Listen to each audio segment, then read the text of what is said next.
नमस्कार, मैं हूं अमित कुमार।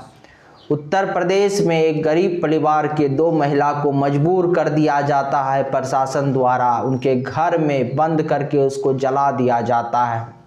इस प्रकार के निर्दय, इस प्रकार के क्रूर, इस प्रकार के राक्षसी प्रवृत्ति वाले अधिकारी आज भी हमारे समाज में मौजूद हैं, जो अपनी पावर के नशा में भूल जाते हैं कि उनको वो पद क्यों मिला है।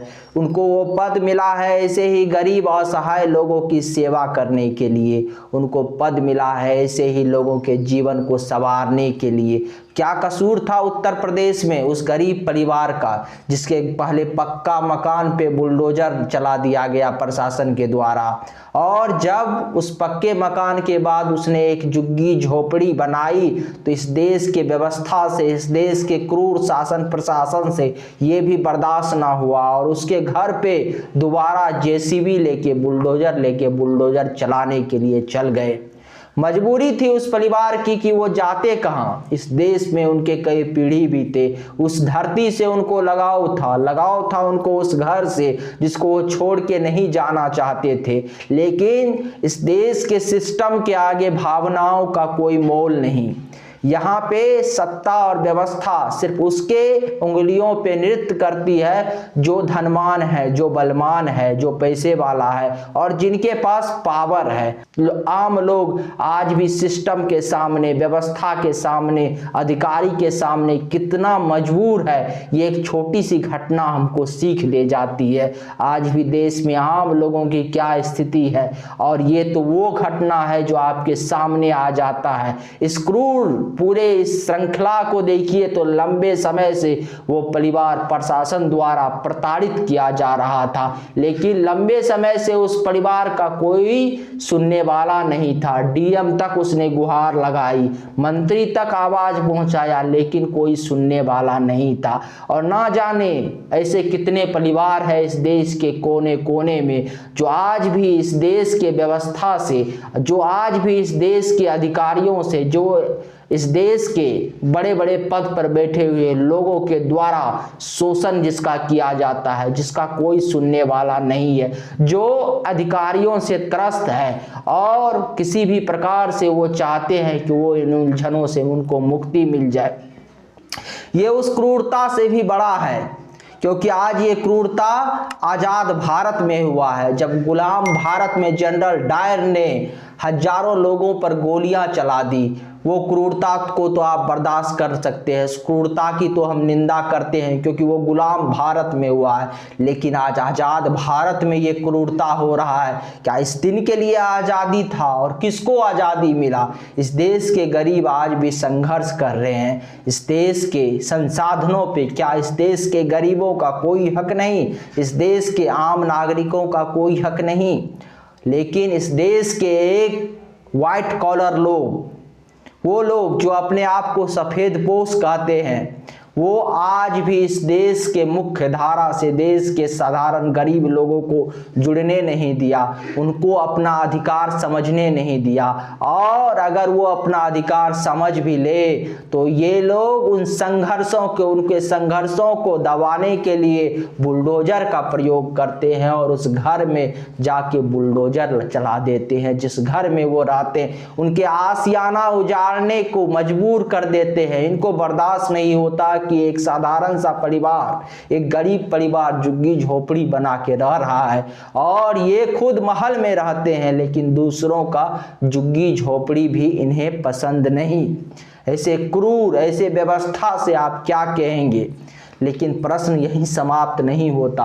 प्रश्न उस अधिकारी से कीजिए, प्रश्न ऐसे भारत में आज भी देश के अलग अलग कोने में मौजूद सैकड़ों और ना जाने कितने अधिकारी होंगे जो इस प्रकार के क्रूरता करते होंगे, लेकिन आज भी राक्षस के शकल में ये भेड़िए, इनके वैसे तो ये शब्द प्रयोग करना ठीक नहीं है, लेकिन ऐसे क्रूर अधिकारी के लिए हमारे पास दूसरा कोई शब्द नहीं है। ये राक्षसी भेड़िया जो अधिकारी बन के आज आम मानव का खून चूसते हैं, आज ना जाने देश के कोने कोने में ये बैठे होंगे।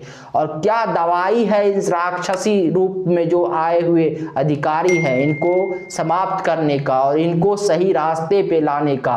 या फिर इसका विनाश करने का क्या दवाई है इस देश के सरकार के पास, इस देश के सिस्टम के पास। सोचिए कैसे विनाश होगा ऐसे अधिकारियों का, कैसे इनको इनके पद से हटाया जाएगा।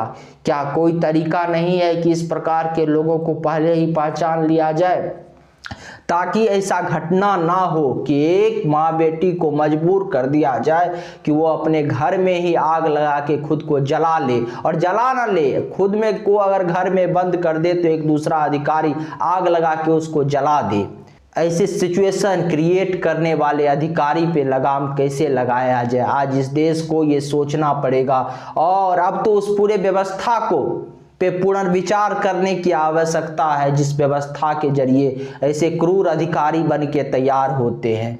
लेकिन ध्यान थोड़ा सा उस ओर भी दीजिए, जब इस देश में कहता है जब किसी दलित पर व्यक्ति पर अत्याचार होता है तो कभी उस व्यक्ति को दलित से जोड़ दिया जाता है, जब किसी व्यक्ति पे अत्याचार होता है तो उसको अति पिछड़ा से जोड़ दिया जाता है, और जब कभी किसी व्यक्ति पर इस देश के सत्ता में बैठे लोगों के द्वारा, जो इस देश के अधिकारी द्वारा अत्याचार होता है तो कभी उसको अल्पसंख्यक समाज कह दिया जाता है। और आज जो घटना हुआ वो लोग भी ब्राह्मण समाज से आने वाले लोग हैं, ब्राह्मण हैं, और आज उसका नाम ब्राह्मण दे दिया गया। सोचिए इस देश में आज वो लोग आवाज उठा रहे हैं, वो लोग भी कह रहे हैं कि मोदी सरकार, योगी सरकार, उत्तर प्रदेश का सरकार ब्राह्मण विरोधी है। जो पहले इसलिए आवाज उठाते थे जब किसी दलित पे अत्याचार होता था, किसी पिछड़ा पे अत्याचार होता था, तो ये सरकार दलित विरोधी है, ये सरकार पिछड़ा विरोधी है। आज वो लोग कह रहे हैं कि योगी सरकार ब्राह्मण विरोधी है। उस एजेंडा को समझिए और उन लोगों की मानसिकता को समझिए जो इस देश के पूरे भारतीय समाज को एक होने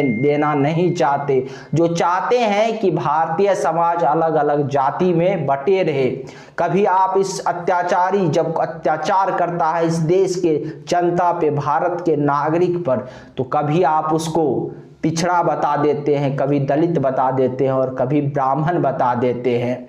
और जब ये पूरा हिंदू समाज, पूरा ये भारतीय समाज एक होता है तो आपको ये बर्दाश्त नहीं होता है और आपका पारा हाय हो जाता है। आप अपने तुनीर में रखे सभी बाणों का प्रयोग करते हैं कि किस प्रकार से शब्दभेदी बाण चलाकर इस समाज को तोड़ा जाए, समाज को अलग अलग हिस्सा में बांट दिया जाए, और इससे आपकी भी दुकानें चलती रहे और सत्ता में बैठे उन राजनेता का भी दुकान चलता रहे जो समाज को बांट के राजनीति करना चाहते हैं, जो समाज को बांट के ही जिनकी राजनीति चलती है। आज कहाँ है वो लोग? आज जो लोग कहते थे कि इस देश के सारे सवर्ण या सारे ब्राह्मण अमीर हैं, ब्राह्मणों पे अत्याचार नहीं होता, कुछ दलितों पे अत्याचार होता है, आज वो अपनी बोलने का तरीका, बोलने का लहजा कैसे बदल लिए।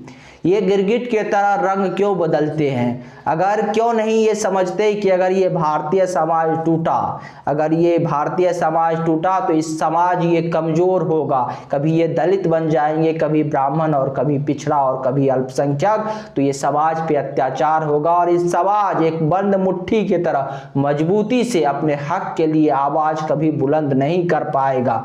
लेकिन वो सिर्फ इसीलिए समाज को तोड़ते हैं क्योंकि उनको लगता है कि इस देश में अगर वो समाज को तोड़ेंगे नहीं, अलग अलग जातियों को बांटेंगे नहीं, तो उनका दुकान नहीं चलेगा। लेकिन आज उन लोगों के बारे में भी देखिए, वो जब खबर पढ़ते हैं, वो जब समाचार बताते हैं, वो जब एनालिसिस करते हैं चीज़ों का, तो आप देखिए आज उनका जो बात करने का लहजा किस प्रकार से बदला हुआ है। आज इन सारे घटना को वो अलग ही रंग दे चुके हैं। आज वो इस घटना को उत्तर प्रदेश के सरकार ब्राह्मण विरोधी है इस प्रकार से करा दे रहे। आज वो लोग भूल गए जो कहते थे कि इस देश में ब्राह्मण गरीब नहीं होता, ब्राह्मण सुखी संपन्न ही होता है, इस देश में ब्राह्मण पर अत्याचार नहीं होता। आज वो सारे लोग अपना नैरेटिव एक दूसरे ढंग से सेट करने में लगे हुए हैं। सोचिए उन लोगों को जो इस समाज को बांटने का प्रयास कर रहे हैं। ये एक खबर नहीं है, ये इस खबर के जरिए आप उन देश की पूरे स्थिति को आप समझ सकते हैं कि आज उत्तर प्रदेश के एक कोने में ये घटना हुई, लोगों को अधिकारी द्वारा जला दिया गया। ना जाने ऐसे पीड़ित लोग इस देश के कोने कोने में आज कितने होंगे, और वक्त है कि उन सब के लिए आवाज उठाया जाए। आज आपको उन चेहरा को भी समझना चाहिए जो चेहरा कहते थे कि इस देश में जो है ब्राह्मण गरीब नहीं होता, ब्राह्मण सुखी संपन्न है और ब्राह्मण पे अत्याचार नहीं होता। आज उनके उन चेहरे के बारे में भी समझने के लिए और उसको भी देखना आपको चाहिए, क्योंकि जिस परिवार को जलाया गया वो ब्राह्मण परिवार है। आज उनका चेहरा देखिए, जो पहले कहते थे कि उत्तर प्रदेश के सरकार सवर्ण हितैषी है और पिछड़ा और दलित विरोधी, आज वो वही लोग कह रहे हैं, उनको आप गौर से सुनिए, वो लोग कह रहे हैं कि उत्तर प्रदेश की सरकार अब ब्राह्मण विरोधी भी है, सवर्ण विरोधी भी है। समझिए किस प्रकार से वो लोग नैरेटिव सेट करते हैं। और ये सारे बातें जो हम बताए हैं, ये आज आपको टीवी चैनल पर अलग अलग डिजिटल प्लेटफॉर्म पर आज आपको देखने को मिलेगा, सोशल मीडिया पे आज आपको सुनने को मिलेगा। और पहचानिए इन लोगों को जो बहरूपिया बन के अलग अलग रंग धर के किस प्रकार से आपके समाज को तोड़ने का प्रयास कर रहा है, किस प्रकार से भारतीय समाज को कमजोर करने का प्रयास कर रहा है।